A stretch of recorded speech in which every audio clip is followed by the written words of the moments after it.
Okay, in this video we're going to be disassembling an LG air conditioner. I believe this is a 240 volt 2300 or 23,000 BTU with heater option. The problem is the blower motor on low speed. Well, it was working fine up until a couple months ago when I think we had a power surge. I had a lot of things in my house that got damaged. And after that point, the blower would sometimes just shut off while the unit is running, leaving it just to hear the compressor running. So, looking closer, whenever I would turn it on, it would start and it would just eventually stop. But now, whenever you turn it on low speed, the fan creeps along very slow, and if you turn it to high speed, whatever momentum it had, it loses. There's no torque at all on high. Now, a lot of people would say, well, check the cap. Well, I did. I took the cap into an AC repair shop and they tested and they said, hey, the cap's fine. I thought, well, I'll buy a few more caps, and tried those. No difference. I did reverse the cap once, so the fan got the side of it that would normally be for the compressor, and the fan really cranked up, but it made a lot of noise, a lot of buzzing. So anyway, I'm thinking the fan got zapped, and I'm going to go ahead and take this thing apart and see what the process is. I'm going to start with taking off the top covers, and I'm going to use my rigid drill. I love rigid. Lifetime warranty on the batteries. You can't beat it.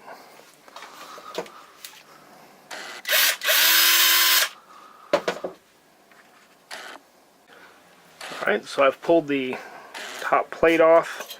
There was a screw in the top plate on the side. There was a screw right here. And this screw was actually through the top plate. Once I got this done, I was able to pull this plate. When I took the bolts out, or the screws out, I actually had to wiggle upward for it to come out. Now I'm working on lifting the evaporator up, and it looks like I've got to pull. Looks like I've got to pull this. There's some kind of metal retainer here.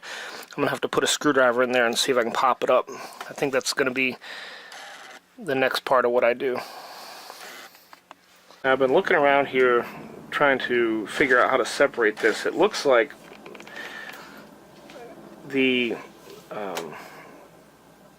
evaporator needs to somehow be pulled up and kind of bent away a little bit. Of course, that would be stressing these tubes, and I don't really want to do that if I can help it. But I did pull the screws away on this back piece of metal. That included a screw right down here. And so by pushing this back, it gave me a little bit of access in here, and I realized this is just a very thin piece of styrofoam. So we're going to look at that. Alright, so I decided, being it was thin, to cut out a little piece. Might save me a lot of stress. So now we're closer to the squirrel cage. Next, I'm going to try to separate it a little bit more so I can figure out how to get in there with some kind of ratchet and socket. Alright, poking around in here some more. It does look like I'm going to have to bend this back.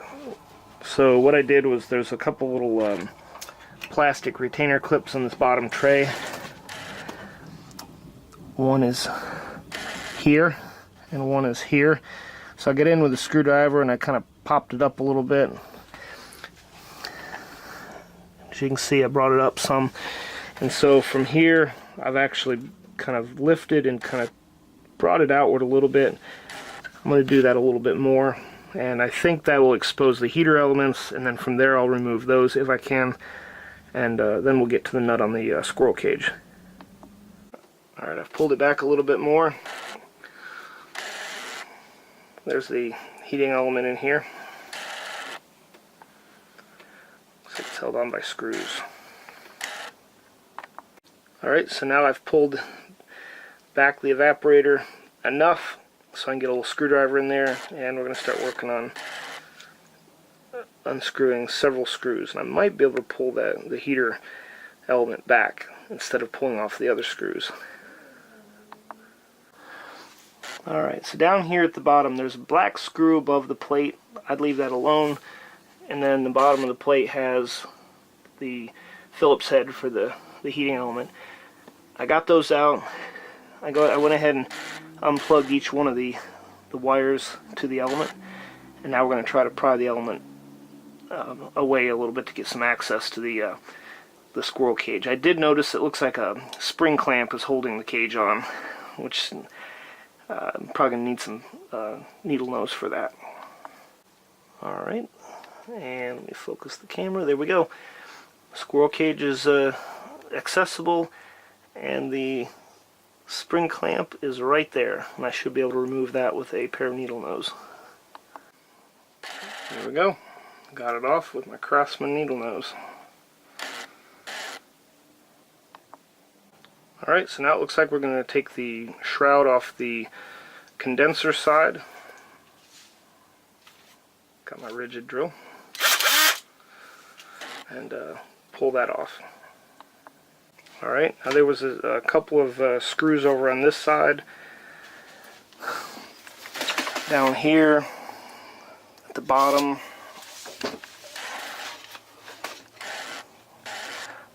You can see like right there, and then there's another one at the bottom right there. And then just as the right side, there's some over here on the left side that I removed too. Now it's loose. I have a feeling we're going to have to do the same thing with the condenser that we had to do with the evaporator. We're going to have to maybe pick it up and move it outward a little bit. The condenser has a screw here and a screw on that side. Alright, coming along good. The whole thing picked up. I could pick it up gently, and I kind of moved it outward above the tray. It was very easy to do. And so now I have access to the spring clamp on the fan. Once the spring clamp was removed, the fan pulled straight out. I had to bring it up above some lines here on the bottom. But it wasn't that big a deal. Just kind of lift it up a little bit and kind of bring it out, and it came out easy. Okay, this is my personal recommendation. It has a drain hole here, but for whatever reason it doesn't work very well, so a lot of water does pool up. So what I'm going to do is, right where the drain hole is, I'm going to drill a hole downward. I actually have a funnel that collects the water from the drain hole, but by drilling a hole right in the bottom of the pan, water's not going to build up at all. It's just going to drain out. So I'm going to do that. Alright, got my little more efficient drain hole drilled. All's good. Yeah, I wanted to point something out. I had forgotten a screw in the plastic over here, which, had I removed it, this would have moved a lot easier. So if it's really hard to move, you might have a screw still left in it.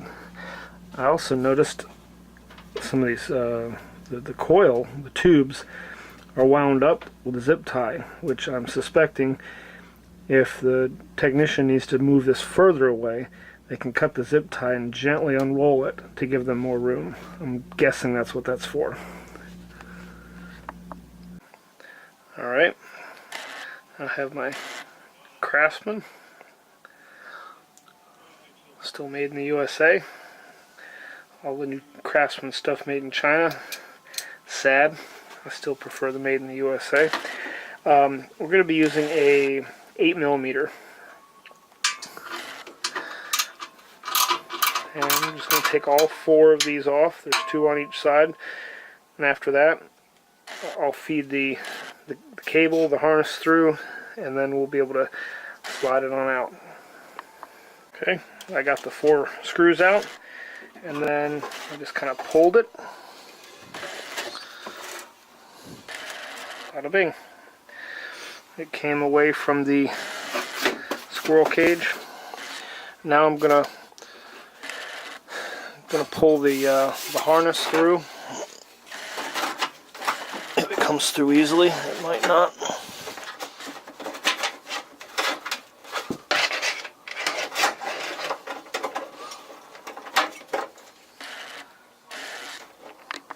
The motor has been removed. Now we're going to take it apart. I want to see if anything looks burned inside. Oh, the part number of the motor. Hang on.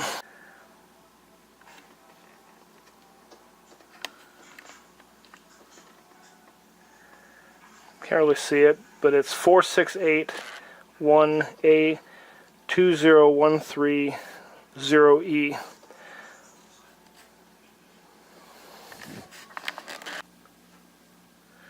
I'm going to take some resistance measurements off this motor, and I'm going to hook up from orange to red. That would be the low, if I'm understanding it correctly.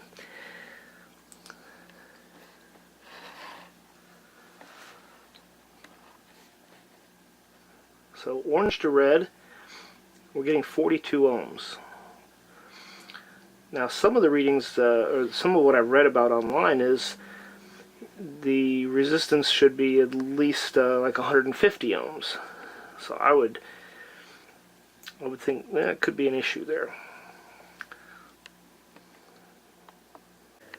Alright, so now we're going from orange to black, the high.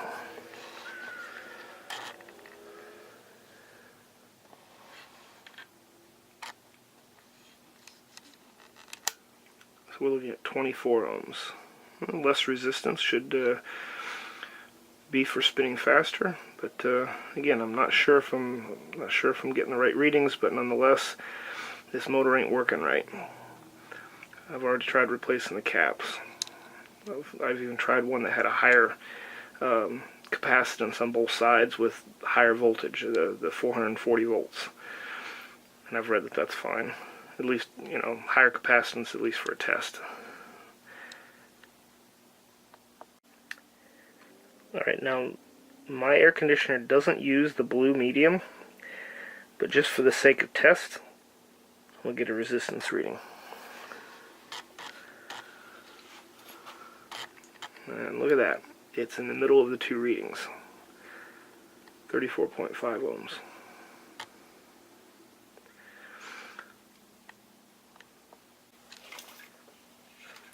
I also went through the all the wires and checked for ground on the case and on the shaft, and everything's open, at least to ground. So there's no short to the frame. All right, for the sake of the video, I retested everything and I wrote down the resistance readings.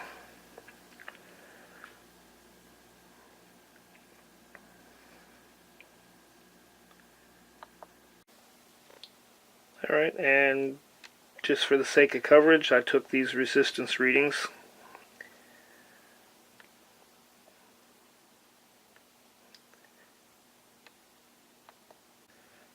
Here's the plate of the sticker on the motor.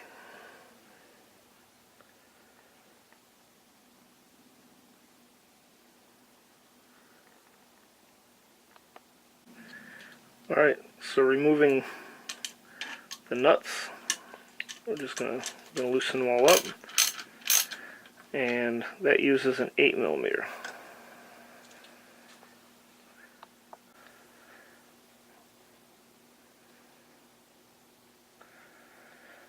don't see any damage. There is a slight smell of maybe some burned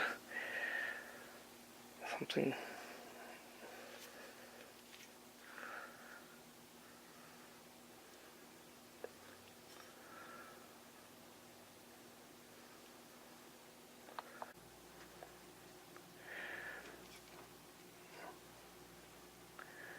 For the most part, this looks fine. This looks in really good condition, but there is a slight burn smell.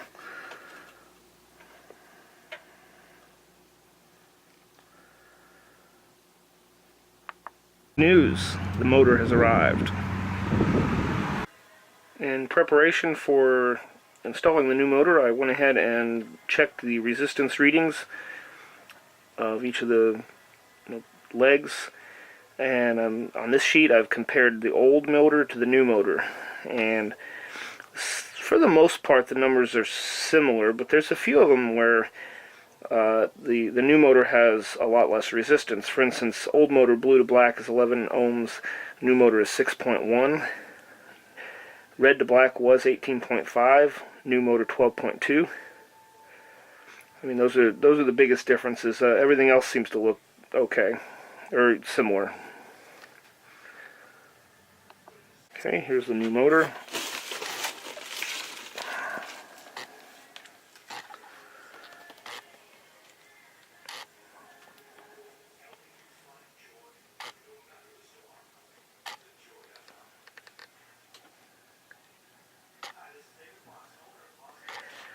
I got this from Sears Parts Direct.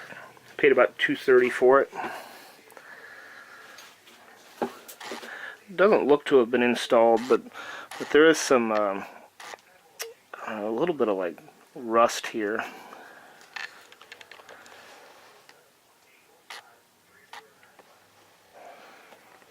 But there's no sign of mounting. The paint hasn't been scratched where the screws would go. The cord came kind of scrunched up inside this cardboard, light cardboard wrapping. It was already ripped like that.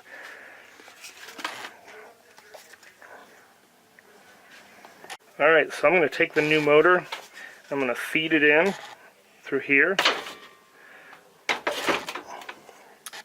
and bring it through, and I'm going to bolt it up.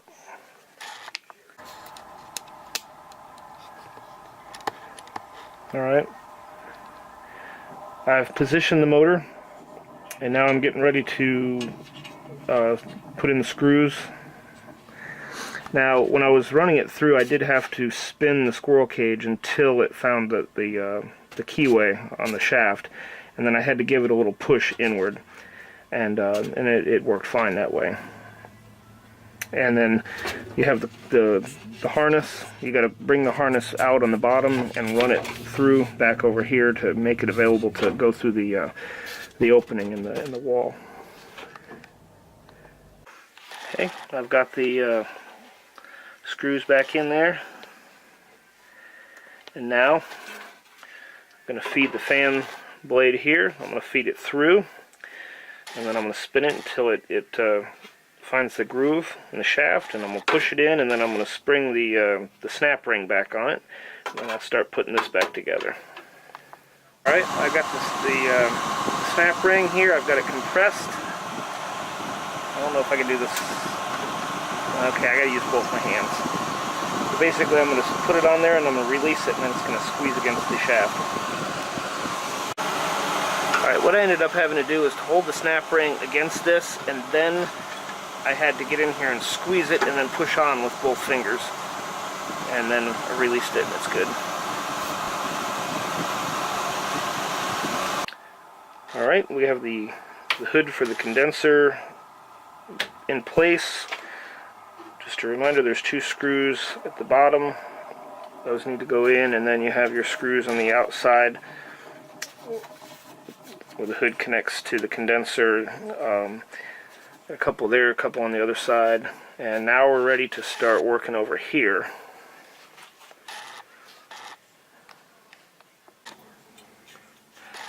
Alright, I got the clamp in there, but I had to use both hands, one to hold the needle nose and the other one to hold the clamp while I squeezed the levers. And once I did that, it slid right on. I've also noticed that the power contacts on the heater, it's not really focusing very well, but they're very rusted.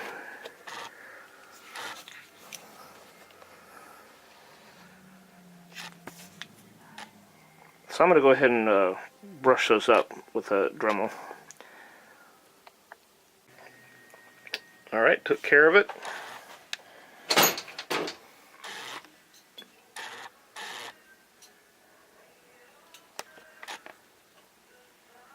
Nice and clean now. I did the bottom one too. I also bent it upward so I could get underneath too.